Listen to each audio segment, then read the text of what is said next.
Welcome, EquinEdge family. Another edition of Action Hour. I have Brady here with me, who is in beautiful San Diego currently. I'm currently sitting in the backyard, which looks like a jungle, but it is still like 95 degrees in my house, so I'm sitting in the backyard. How's it going, brother? Dude, I'm going to see you in dude, what, 12 hours or something? Pretty much. You better get on that plane because we've got handicapping to do. Right? I Yeah, know. loving it down here. I've been up since 1 a.m. Eastern time. And so I drove to Chicago, got on a plane, spent 2 hours waiting for a rental car, got up here for Scotty to do his live simulcast show. And now we're doing our show. And then I got a family dinner later tonight. So I'm going to sleep good tonight. But we put a lot of work in for Saratoga this weekend while we're at Del Mar. And so we're ready to rock and roll. It's a big weekend. Whitney weekend. Going to be playing from Del Mar. I mean, you can't beat these views. I mean, look at this. This is everything. I love It's it, man. I've never been there. I'm so pumped. I've never been. It doesn't suck, I promise.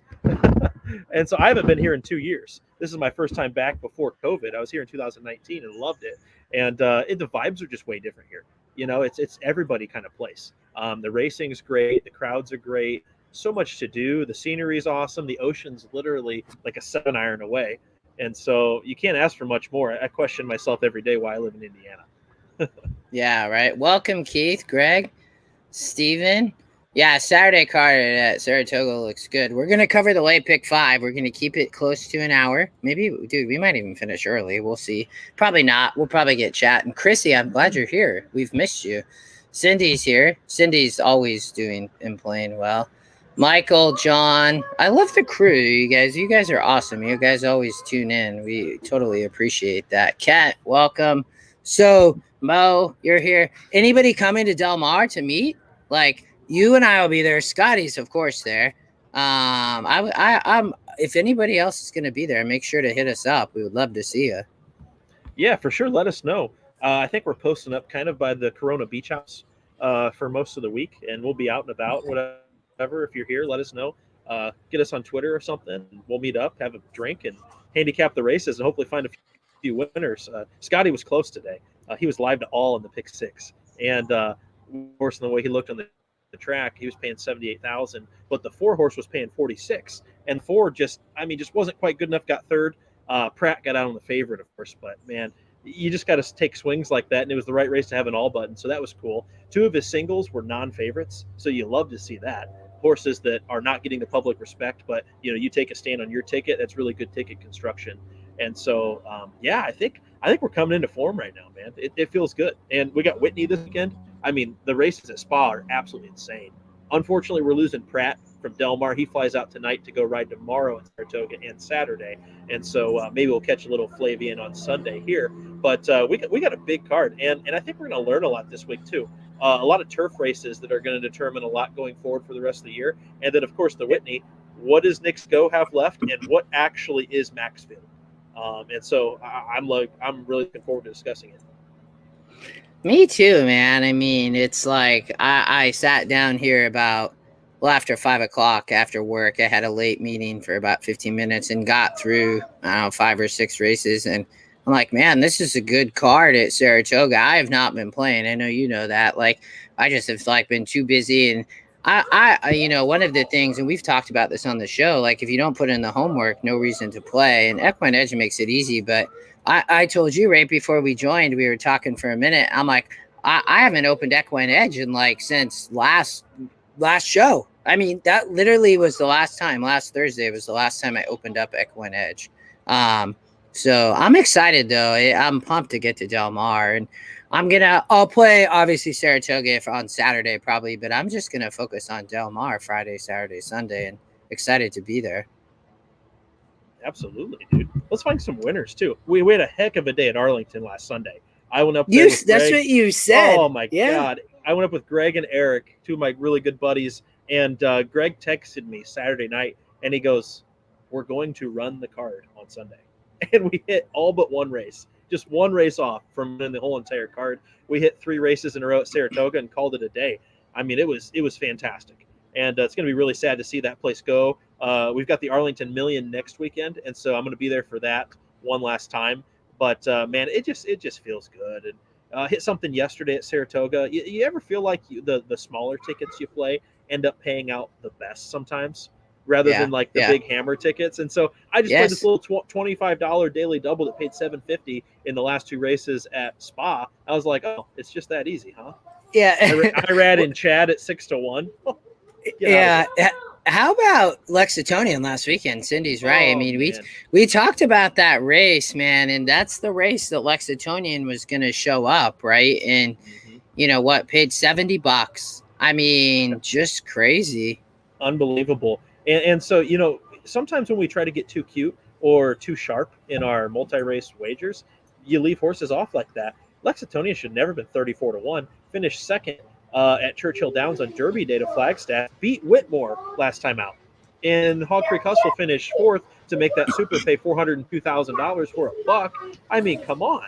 And so, good for Jack Sisterson. He can sneak up on you like that. And what we said on the show is, don't bet Lexingtonian under 10-1. Bet him over 10-1 in double digits. So you live and you learn. Hopefully you guys had that.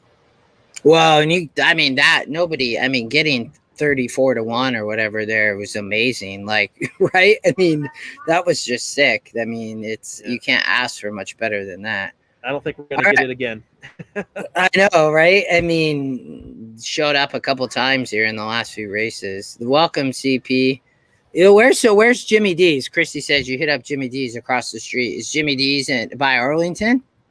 Or is that? I don't know. I've never been to Jimmy D's. Maybe I just need to open my eyes. Yeah, unless Jimmy D's is by Del Mar, but I don't think so.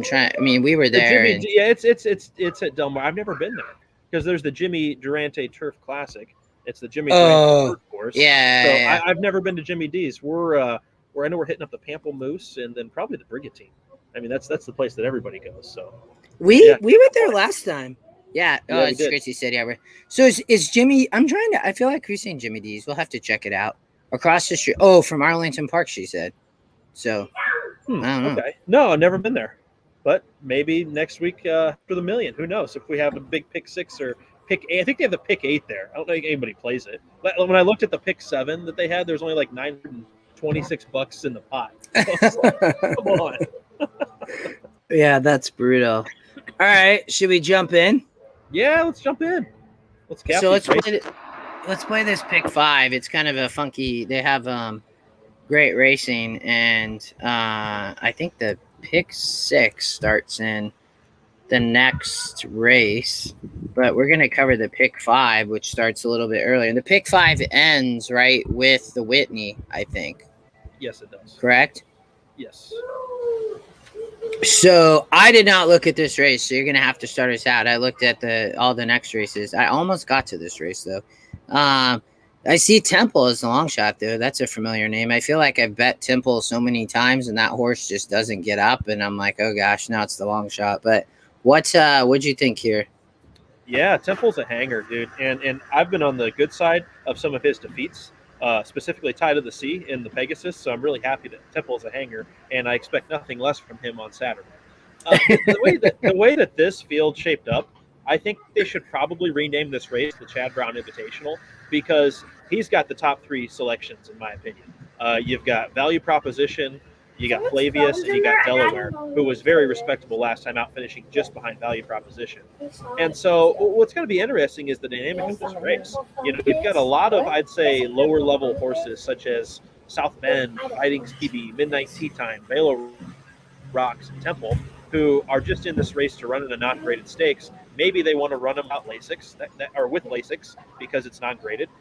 Who knows? You got Value Proposition, who I think is the horse to beat, with Irad Ortiz Jr. running for Clarovich Stables and Chad Brown. I've got him on top with Flavius right underneath, and it's no coincidence that Flavian Pratt is riding Flavius. And so I don't know if Chad just like, hey, we should just keep Yost or what, but I think these are the 2 horses to beat, and it's kind of formful there. But then Delaware, the 2 horse that Jose Ortiz is going to be riding, he's going to be further behind. So let's look at how this pace is actually going to develop here. You've got the 2 brown horses, and Chads are usually kind of closers. These horses are more tactical than closers, like that you would normally see of Chad out kicking. And I think that's going to do them well because other than maybe Fighting Stevie, I'm not sure who's actually going to go grab the lead here. Maybe 7 Tell Your Daddy. And so I think this is kind of a paceless race. So I could see one of two things. Either Flavian goes out and tries to press the front on the 5, or I could see Irad maybe wanting to try to do that with the 3. Either way, it's going to be them stalking on a slow pace. And none of the closers really excited me besides Delaware. And so I think this is kind of going to be the 3 and the 5 going around the track together. They will not be pressing each other. I promise you that. One will take a fall back, and one will probably try to go press the pace. It was as simple as 3 and 5 on top for me, and a little bit of the 2 underneath. This could be an all Chad Brown trifecta. I really didn't want to get too creative here because I didn't really see anything that could beat any of the Chad Brown horses on any given day. I mean, you could have South Bend run his best race, Midnight Tea Time, Balo Rocks, and Temple, and I don't think any of those races are good enough to be a B race from Value Proposition or Flavius. I didn't look at this, and I'm like, Tacitus? Why is Tacitus on the turf? I mean, he's a main track only, MTO. Oh, is he? Yeah. Oh, what's the weather supposed to be like? I didn't look. Perfect. Oh, good. Okay. That I was very confused. I'm like, this horse is even money? What is happening? I mean, let me see so the system also, so we're thinking 2, 3, 5. The system also liked Tacitus, which we're just going to take off. And then the 11 from a morning line. I'm trying to see if we get any angles. Anything off the morning line on any of these? No. I mean, these are like 1 and 2 percenters. Do we need the 11 Dreams of Tomorrow? So Lascano on the turf. Been racing. Misha, is Lascano going to show speed here from that outside post? I took a look at the 11 from a class perspective that I just thought he didn't fit here. You've got this race as a 74 SOR, and the highest he's raced in is a 70. So this is kind of an allowance horse coming and facing horses that have been running in graded stakes company. I mean, even grade 1s for Value Proposition, and I believe Flavius as well. Yeah, the Kilroe Mile. So I think, from a straight class perspective, I don't think the 11 fits with these, so to say. Even if he does take a little bit of a step forward. Yeah, no, I'm with you. All right, we're going 2, 3, 5 then. Whoops. Let me get rid of the 1. Okay. We'll lock it and move on to the grade 2 Glen Falls Stakes. I just love the name of this mare. Call Me Love. How can you not like a horse by the name of Call Me Love? So I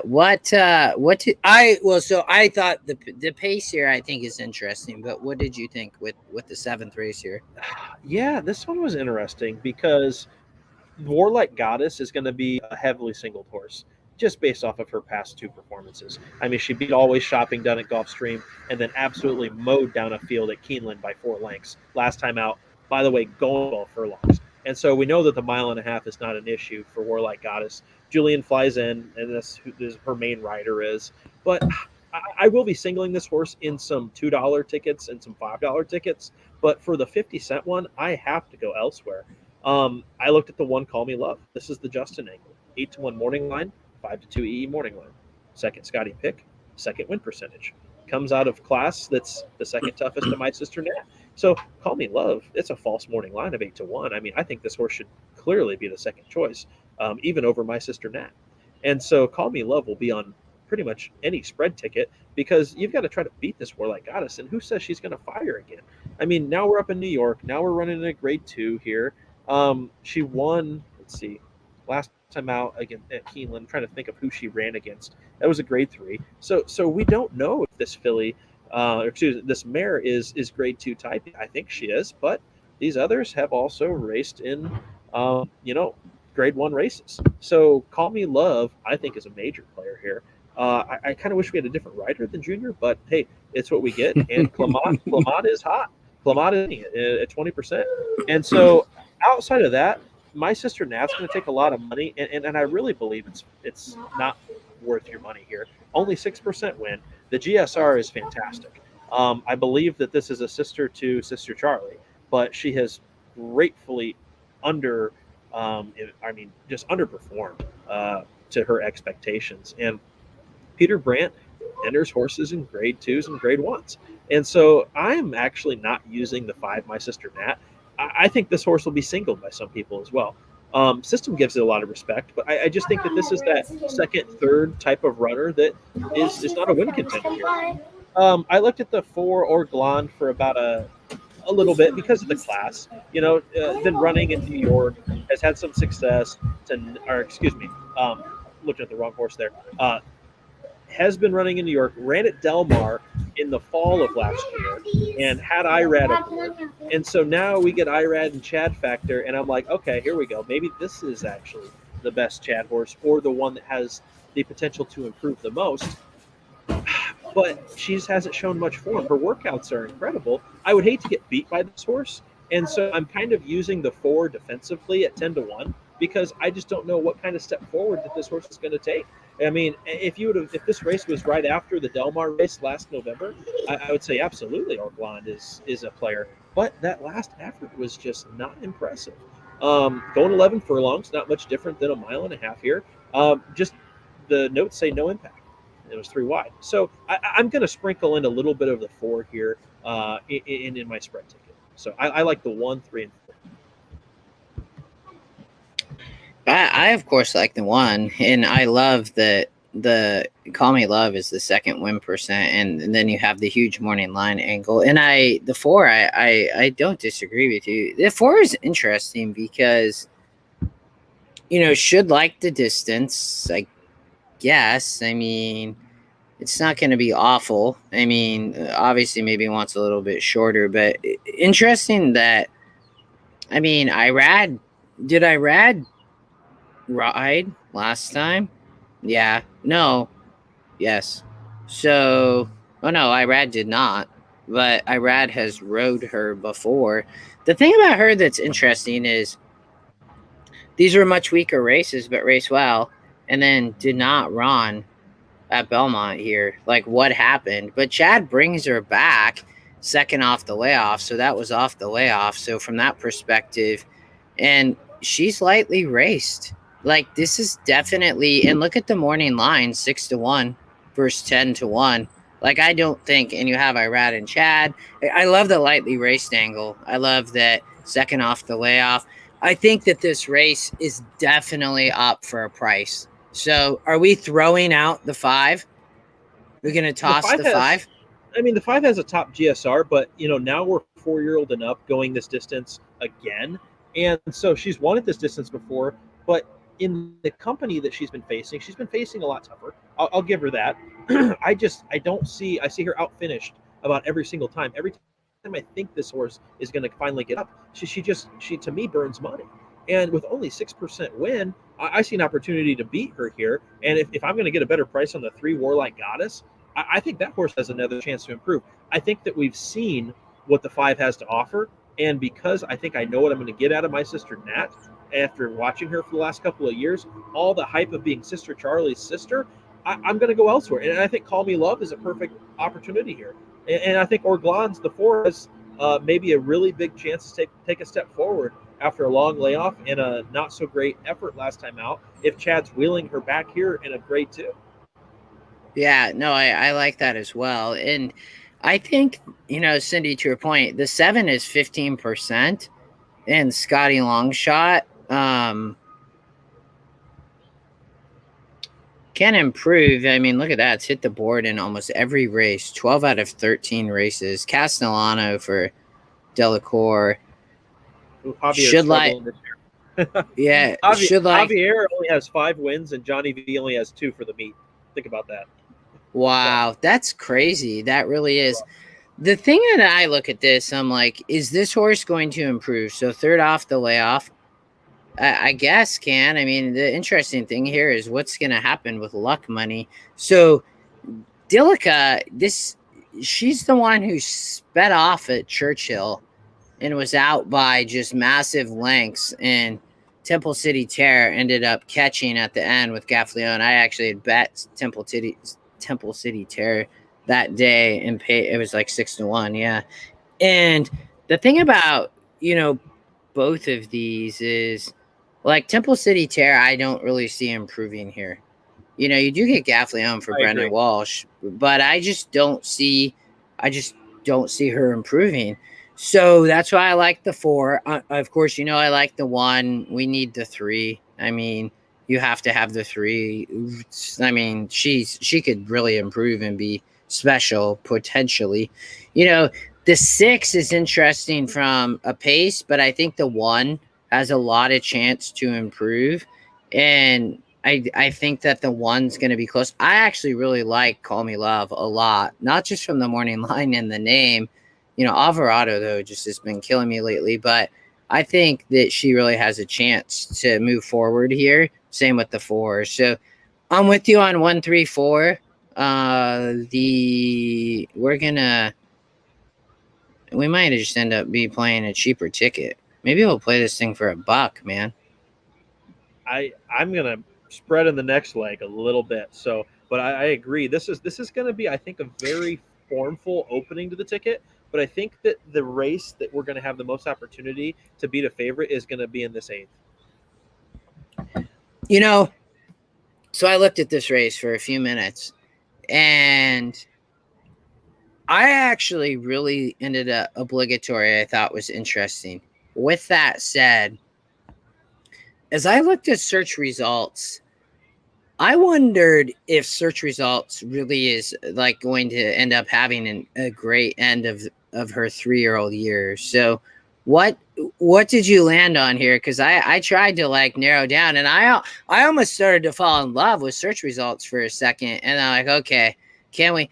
I think this will be interesting because you know the system has her at even money, and maybe that all of a sudden I started to like she's so obligatory.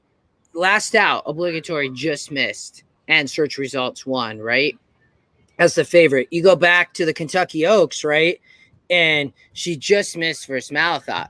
We just saw Malathot run and ended up getting beat by Maracuja, who search results faced back at Aqueduct and absolutely dominated. So then we have this situation, right, where search results has beat obligatory just barely, just lost to Malathot, who is a nice horse, but then also just rolled with Maracuja, who just beat Malathot. So it's like, what's going to happen here? Dude, obligatory is my top pick as well. So you must have been reading my mind. Once again, we do not talk before the show. This is great. I think obligatory is most likely winner here. And I'll tell you why. I've got a few reasons. One, I think this race is wide open. Search results obviously is the class of the field, has the greatest resume, and will be the favorite, probably odds on. And this is the perfect time to beat her. I think the horse is peaked. I really do. I think that Kentucky Oaks was a great effort, and then comes back in the Acorn and beats obligatory by half a length. The horse is going to be a short price, and I think this field's a lot deeper than what people are giving it credit for. So I picked obligatory on top. I also like the 3 Zagel. And this is a Todd Pletcher runner out of Street Sense that Joel Rosario is going to be riding. And like we've known all year, either Rosario is going to give you the best ride you've ever seen, or he's going to give you a flop. And so what happened last time out with Zagel is she proved herself in a lot tougher company.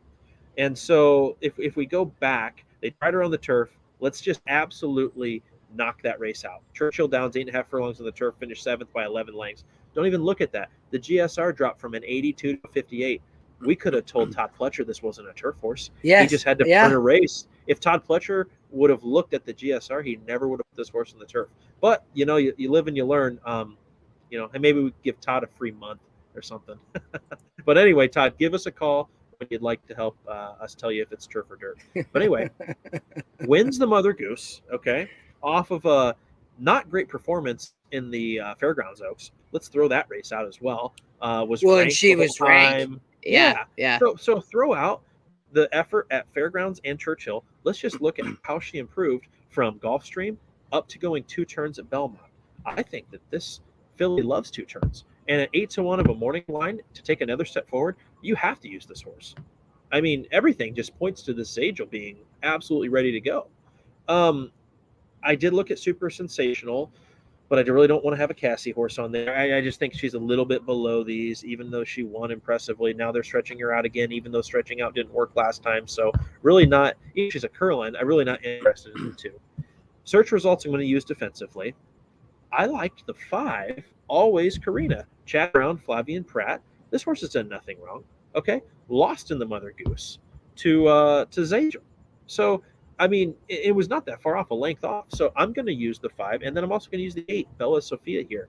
Now, this one is coming out of dirt sprints. Now we're stretching out and going longer. It's Luis Saez. He's the hottest jockey in the colony. I just think he's going to try to take this field gate to wire. I know it's a huge step up in class for the 8, and a lot of people are going to say that she has no chance. But, hey, when you're spreading, why be cheap? Yeah, I'm with you here. I landed on the 4 and 7 on top. I think Zygel, though. I remember us talking about her in this race and like, why are they putting her on the turf? And obviously didn't show up. But if for people that I'm gonna play a 7-4 and probably 3 in some type of vertical tickets as well as horizontals, but I'm with you on those 3. So let's spread here, and then we will go to the 9th, which is on the turf. So I see a couple of people talking about the 9th, so we're going to get there. And somebody, Bill, I think we're just going to cover Saturday. We're going to keep this to an hour tonight. If we have a few minutes, maybe we'll look at it, but Brady's got dinner plans. He's down at Del Mar. I got to pack still because I got a plane early in the morning. So let's go to the 9th, which is the Saratoga Derby. I almost said Belmont Derby because I looked at this race and I was very confused. You want to know why I was really confused when I looked at this race? Can anybody guess? Actually, my notes are up there. So Flavian Pratt is not riding in this race. Flavian Pratt is there's a good comment on the thing too. Flavian Pratt is one of the best jocks in the country, and everybody knows I love Flavian Pratt. Maybe the best right now, maybe. And on the turf? In the Saratoga Derby? $1 million. Flavian Pratt is not riding? I couldn't believe it. And he rode de jure last out. Yeah, Aaron Gina, I do have a man crush, and I do have a shirt on tonight. I put a shirt on. I'm sitting in the backyard because it still is like 90 degrees in my house. Seattle, we're having this like crazy summer, and I'm like, well, I guess I'll sit out back. We'll sit back in the trees, and I have a shirt on. So thank you for noticing, Aaron and Gina. I appreciate that, and I do have a huge man crush on Flavian Pratt. Flavian, I hope, flies back to Del Mar on Sunday, bro, because I want to go find that guy and make sure he knows who I am. Thank you. But he's not riding. Flavian is not right. Maybe, like, I don't know what these trainers are thinking. I mean, Mike Smith's riding the 7 for Charlie Appleby. I mean, can't Charlie, maybe Charlie didn't like Flavian since Flavian's from France and Charlie Appleby's from, I don't know. But we'll get back on topic. I just couldn't believe this. Maybe somebody will pick up Flavian and he'll get on a horse here, but I still cannot believe that we have no Flavian Pratt in the Saratoga Derby. I'll jump off that horse and let you talk a little bit about this race because I thought this was a tough race. I actually like some stuff in the Whitney, so I'm curious if we can narrow in the 10th. But what did you think here? Yeah, and I don't think Flavian has any mounts at Del Mar on Sunday, so I think he's in New York all weekend. What happened with this race was Bob Baffert switched Barnes to Bill Mott for du jour. And what does Bill Mott do? Switches jockeys to Joel Rosario. I find that super odd because you know that the horse was just coming out of the Baffert barn. Hey, can you just hold my horse for a couple weeks so that he can run in New York? I don't know where they're at with that ban, by the way, with Baffert.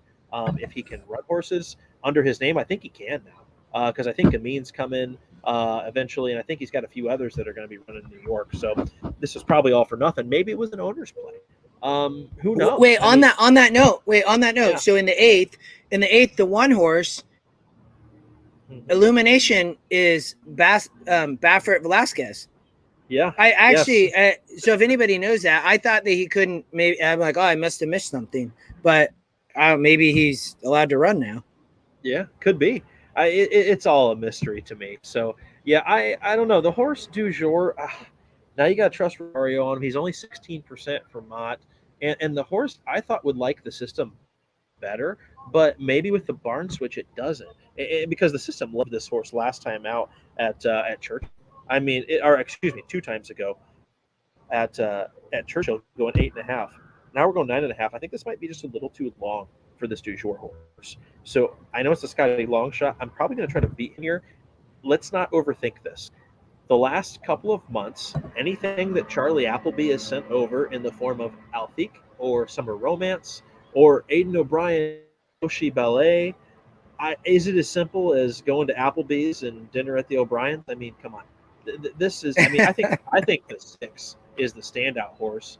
But then you have no idea about this Appleby horse. Mike Smith is riding great for Appleby, and so this is his only mount that I saw in the whole entire card. So why the heck would Mike Smith leave Delmar to come fly and ride one Appleby horse again? Who knows? Potential Breeders' Cup one. I tried looking at the past performances for this horse, and there really wasn't much you could find. I mean, the horse ran at Ascot, ran third, ran at Newmarket, Kempton. I have no idea, and so that's why I'm scared. The system really likes the 6, but I don't think that we're getting all the information that we need on the 7, the 9, or the 1.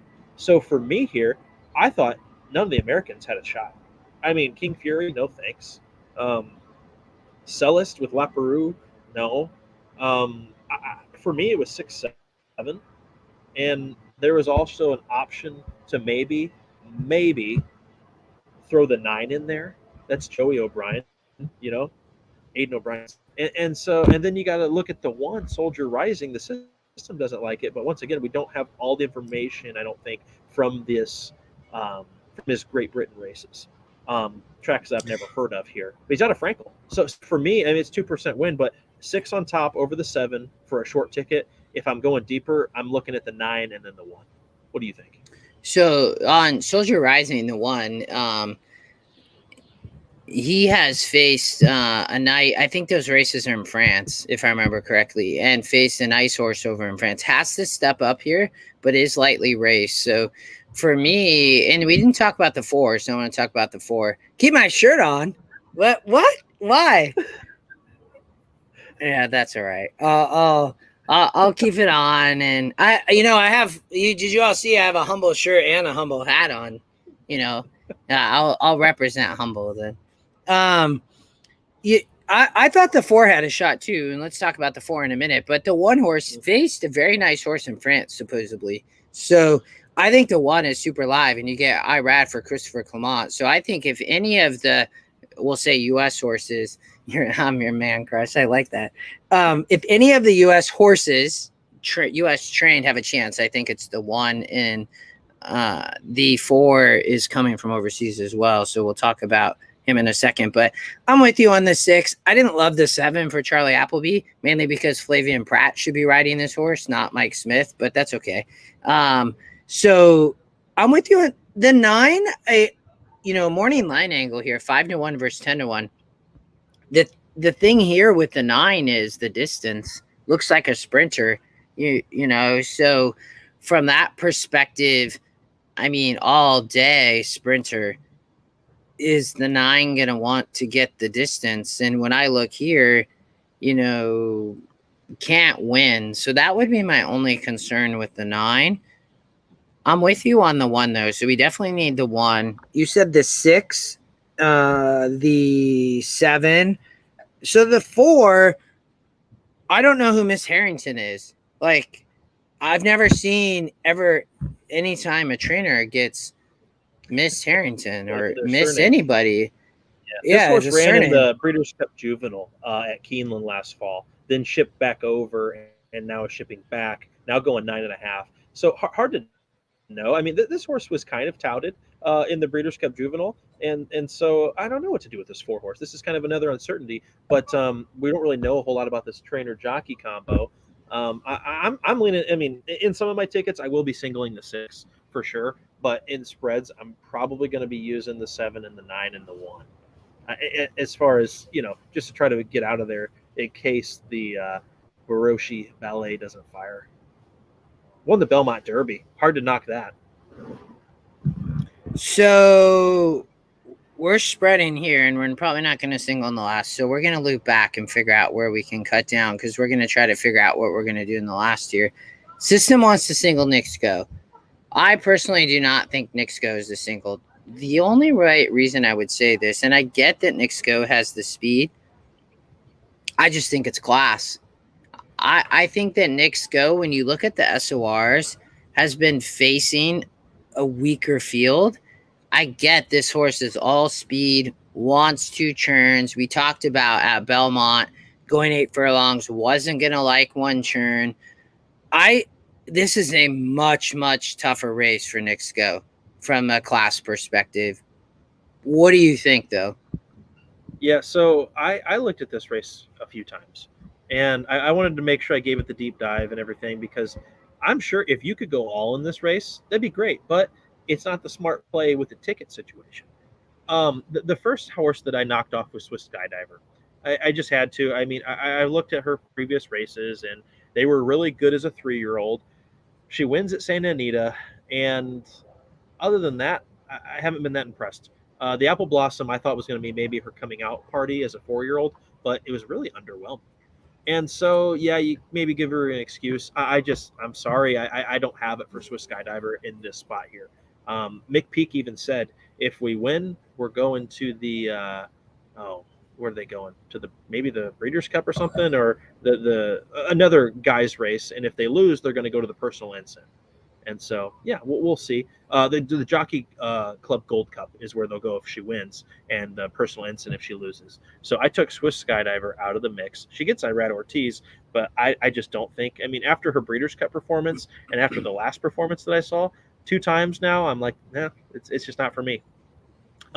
By my standards, as an interesting horse, this is kind of like the forgotten stepchild. I mean, the horse shows up in huge grade 1s. I mean, Breeders' Cup Classic, the Clark, had a great season as a 4-year-old, and then comes back and wins at Oaklawn, barely in the Oaklawn Mile, and then finishes second in the Met Mile and was closing like a freight train.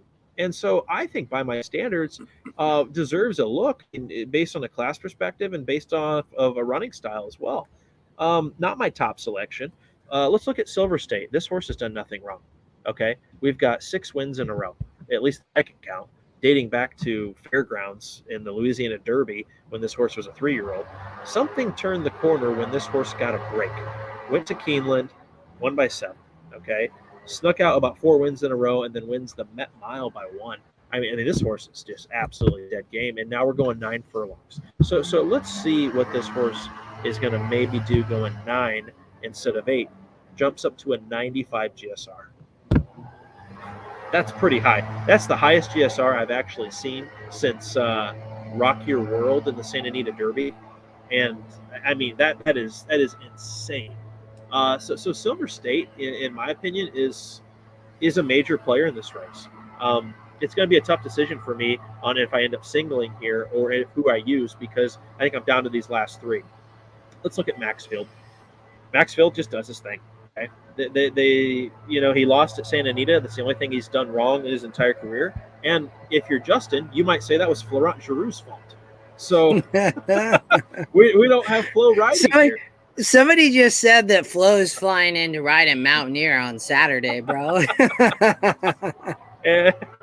Oh man, what if he was coming to Del Mar? He was at Del Mar last week just for you. He thought you were coming last weekend. He's like, I want to meet Justin. But Maxfield, okay. So let me ask you this. Everybody just kind of praises Maxfield. He does nothing wrong. He lost at Santa Anita. Maybe he doesn't like it out west. Maybe he doesn't like the deep track. And he wins in Churchill Downs and he wins at Fairgrounds. Okay, now we're in the big leagues. I still don't know who Maxfield has faced and who he's beaten. Ever since the Breeders' Cup Futurity, he hasn't won a grade 1. And so Is this horse a Grade 1 type? Until he wins another Grade 1, it's been 2 years. I'm going to try to take a stand against Maxfield here. And I might end up regretting it, but I think it's the right thing to do because up until this point, until the Stephen Foster, he had only ever beaten Sana. Like, that was the best horse that he had beaten in his career, Sana. And so I'm willing to take a shot against Maxfield. Nick Sko's my top pick. And you put something in the show back in June for the mile about how Nick Sko is just a 2-turn horse. And the Met Mile is a 1-turn horse, or a 1-turn race. When a horse is going 1 turn, they typically go faster than they would if they were going 2 turns, even if it's the same distance. You know, why do we slow down our car, some of us, when we're making a turn or going around a roundabout?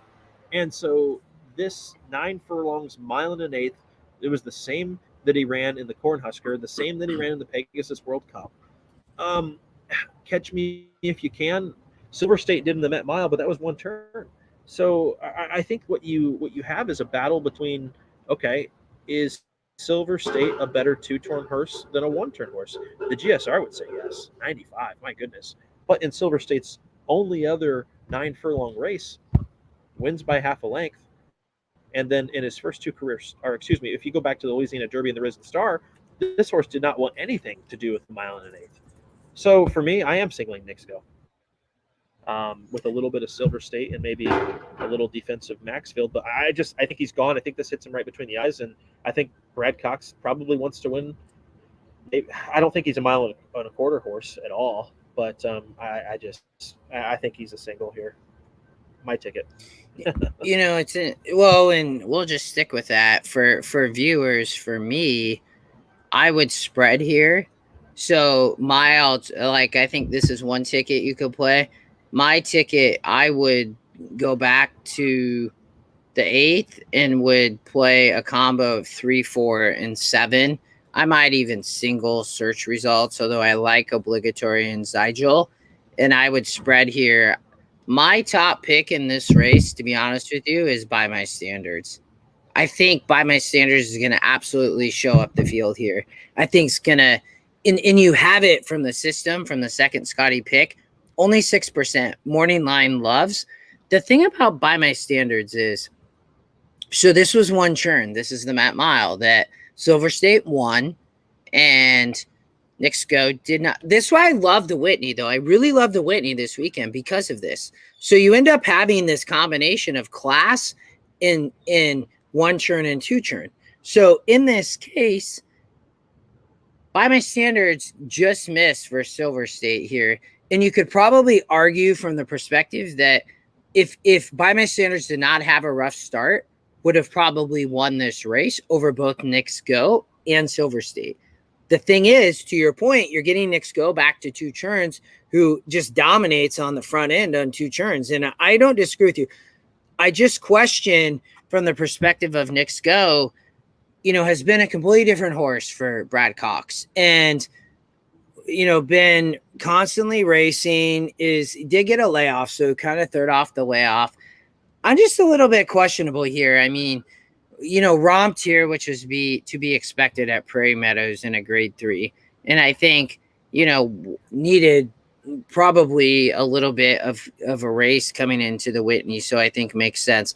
The thing about By My Standards is he has been facing like tough races. Ran in the Whitney last year and just missed. Who won the Whitney? Awkward break, but Improbable won it last year. So yeah, and a short field as well in an 82. Wins a 78, doesn't run in the Breeders' Cup Classic. Okay. Comes back here at Churchill, had a tough post in the 12 hole, and in an 80, wins in a 78 in the Oakland Mile, and then misses in the Metropolitan, which is only 1 turn. So for me, that's where I'm going. I'd probably play 1, 2, 4 here, and I would slim down back and play. What did in we race say? 9, probably. I'd say we could slim in race 9 even. But let me ask you a question: who wins the Met Mile if it's a half a furlong longer? By My Standards, no doubt. By My Standards wins that by 3 lengths if that's 8.5 or 9 furlongs going 2 turns. My one other comment on Nick Sko: if we go back and look at the Saudi Cup, That was one turn, mile and an eighth. One turn. If we go back and look at the Met Mile, one turn going a mile. All his other great races, two turns, no matter what the distance, whether it's a two-turn mile or if it's two-turn mile and an eighth. Well, and he's going to be on the front end. I mean, that's what I'd he say does. if we're going to use by my standards here, we could single this in race 9. I agree with Stacy 100%. If you're going to spread a little bit in the Whitney, then that's a good place to single. I thought that horse was so much the best in the Belmont Derby. Already a Grade 1 winner in America, and that's another thing for a European horse to prove it the first time out in America. Didn't need a race. Yeah, and I'm with you. I think that the Saratoga Derby it's interesting though, because when you look at the win percents, this race looks fairly wide open, right? I mean, you would think that with Ryan Moore and Aiden O'Brien, that he would be a little bit more of a favorite, but can for sure improve here. I'm excited for the Whitney though, because I think that Nick Sko is going to go, and can anybody from a class perspective get there? For me, I think with only having a 5-horse field, I think by my standards may just if can break well. I mean, this horse has struggled at times and had a lot of trip trouble and tough posts, so it gets back here to a short field, and I think it's just a very underrated horse. I mean, you have Brett Calhoun and Gabe Saez, like a lot of people are going to overlook, and I think that this could be a potential upset. So, cool. We have a lot of different options. Yeah, I can't disagree. I singled by my standards in this race last year, and the break, it was over with from the break. And so the horse still went second. And so I can't knock that at all. I really can't. I have no argument against by my standards. Nothing. All right. We're at 46 minutes. Somebody asked for the 9th race tomorrow. You want to look at it real quick? Yeah, sure. Let's hop on over. We're betting the races tomorrow, that's for sure. I will see you out here, Justin. I'm going to be here about 2:45 or so. You get off the plane at 2:30, then you're Ubering up. So we'll see you before post time. I'm at Uber up. Probably have the Uber wait at the house, stow the bags. Steph's going to change, she said, and then we're going to have the Uber come to the track and probably hit there right at post. So wow, there's a grade 2. So the National Museum of Racing Hall of Fame Stakes. I have a lot of notes on this race, obviously. Yeah, there's another Applebee's horse. We want to go to Applebee's for lunch on Sunday with me. There's no, I don't see Applebee horse here. There is the 10 horse. Wait, what race are you looking? Race 9 on Friday. Oh, I was looking at race 7. You are right. They did say race 9. This is a good. I'm going to have to look at tomorrow at Saratoga. Maybe there's a grade 2 in the 7th. Oh my gosh. Then public sector. Oh yeah. Annex is way overrated. Wolfie's Dyna Ghost is going to get bet, but no thanks for me on this turf. I think that's a dirt horse all day long. Let's see here. Yeah, public sector for me there. I mean, that's a little chalk play, but I'm going to hammer in public sector tomorrow, especially if anywhere close to 2-1. Give me a break. Well, and Flavian Pratt is riding, so how can you go wrong? Give me a break. That horse, when Chad Brown has only 1 in there, I'm going against Cassie and Sisterson and Wesley Ward going 2 turns all day long on a regressing Bill Mott horse in Annex and Wolfie's Dyna Ghost. Who just names a horse Wolfie? Dyna Ghost. It's kind of cool. I love the name, but I'm not scared of it. And no, this is public sector all day for me. I mean, somebody talked me off of it. All right, so the 9th, there's Gear Jockey showing up with the Troy, with the grade. Oh, it's a grade 3. So that's where you said Applebee's got the 10. You're right. So did you look at all at this yet? I have not looked at this. Now that the viewer said, I just am now looking at it for the first time. So let's go through and eliminate horses. Would you agree we can eliminate the 3 and the 4? Yeah. Would you agree we can eliminate? Man, it hates Karatari. That horse has kind of gone backwards, and not against these. So I'm going to eliminate Karatari here. I'm going to eliminate Chateau. Yeah, that's horse doesn't fit here either. Can we eliminate? remember Casa Creed came up and won that sprint race. Oh my That might gosh. This horse, I mean, this race. Okay, Front Run the Fed. That's no longer a Chad Brown horse. That used to be a Chad Brown horse. I don't like him. I never did like him. I'm okay with getting rid of the 5 there. But, I mean, anybody from Chewing Gum to Casa Creed to Imprimis to Gear Jockey to even Fast Boat. I give Fast Boat a lot of respect. My gosh. how does they're sprinting on the turf. So what does this play like at Saratoga? I mean, I'm assuming outside posts are okay. They're fine. Yeah, they're fine. What we don't know is how the 10's going to run. That's the uncertainty here. We know Bound for Nowhere is going to go, okay? And we know Imprimis at one time was one of the best sprinters in the country and probably still is. Comes out of a great workout and sits just a nice mid-pack trip. Has had some traffic trouble before. We know Casa Creed's going to come from way out of it, okay? We know Fast Boat's going to come from way out of it, okay? We know Chewing Gum's going to come from way out of it. So my question to you is I think this is either use the 11 and the 7 if Speed's playing well at Saratoga tomorrow, because Joel's going to try to take this gate to wire, no doubt about it. But you have to worry about Sias. We don't know the running style of the 10. So if anybody's out watching replays of this 10, let us know. Does this 10 break to the lead? Because we don't have any workout information, we don't have any stats on him. But for me, there's a lot of the threats are horses that are coming from the clouds. That's a lot easier to do at 6 furlongs than it is at 5.5. I know we're only shortening up a half a furlong, but it does make a difference. And so I'm either gate to wire with Bound for Nowhere, or Imprimis runs him down. If there's any other speed, let's say the 10's a speed horse, this race. I think the 10 is speed, because look, okay. So and we Sias. can find, yeah, you get Louis. So I think the 10 is 100% speed. We can find 110 yards, led final, probably furlong, just held on, always doing enough, dropped 4th, final 50 yards. Weekend final 110 yards, unchallenged, kept on, no match, weekend inside. Okay. To me, that tells me a horse is on the front end. Yep. I'm going to eliminate the 2 Chewing Gum because I think this is too sharp. It's too sharp for him. He likes going about 6, and he comes from the back. Horses that are coming from the back do a lot better at 6 furlongs. Fast Boat, is he good enough? This is where you get an awesome price. Look at the last 2 workouts at Saratoga. First to 68, first to 2. This horse knows he can win at 5. He can 5 and 5.5. I don't want to leave Fast Boat off the ticket. I think the 10 is a crazy play, man, because you're getting, look at the EquinEdge morning line is 2-1, and it is overseas. So I think you have to be a little bit cautious. But when you look here, Appleby brings him over, just checking, for the weekend, right? So brings over horses for Saturday, also brings this horse over to put him in a grade 3.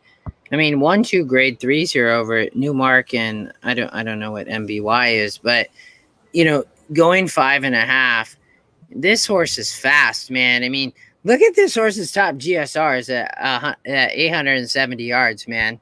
I mean, and I loved it at 6 furlongs, second GSR, knowingly this horse is quick, at least looks to be fast. Probably, if thinking, likes the outside post and Scotty first pick, like, you get Sias on the front end. I mean, I think this horse is damn sneaky and going to get a potential price because that Bound for Nowhere is going to take money. The Imprimis is going to take money, and, maybe Casa Creed, probably not. But this horse may be the 3rd favorite, man. You might get like 4-1 on this horse. Yeah. So here's where I narrowed it. I narrowed it down to 5 horses here. I did eliminate Gear Jockey because I just think that last time was the time. Casa Creed, they just now figured out he's a sprinter. It's kind of scary. Horse was good before going a mile. Now they just now figured out he's actually a sprinter.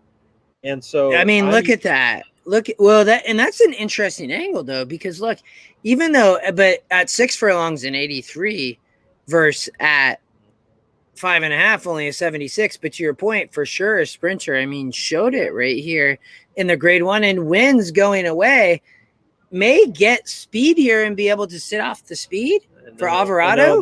The 10 and the 11. So here's where I'm thinking. If the 10 has speed, this sets up perfect for Imprimis because if there is a cooking pace, let's say they go 21 and 43, if the horse is the 7's in mid pack, he's getting a perfect trip because sprinters go fast. People forget that. It's like, oh yeah, sprinters are supposed to go 22 and 44, 21 and 43. So I'm going Imprimis on top here. I am. I think the 10 and the 11 hook up. I think Imprimis sits the trip. And I think there's enough closers in the race where he's not going to have those horses in front of him like he did in the Breeders' Cup.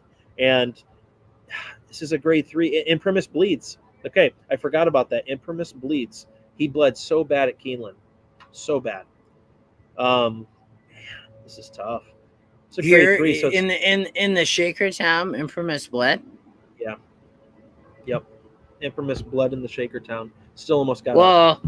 And look at the 10's coming over here, man, and has never raced with Lasix. Right. So the 10 doesn't even know and is already so Bound for Nowhere has been running without Lasix. Couldn't win so ended up winning the Shaker Town at 5.5. When you look at 5.5, I'm wondering how that Jaipur is going to come back because a lot of the horses in this race were in the Jaipur. And so we're going to find out a lot about the quality of that race after this one.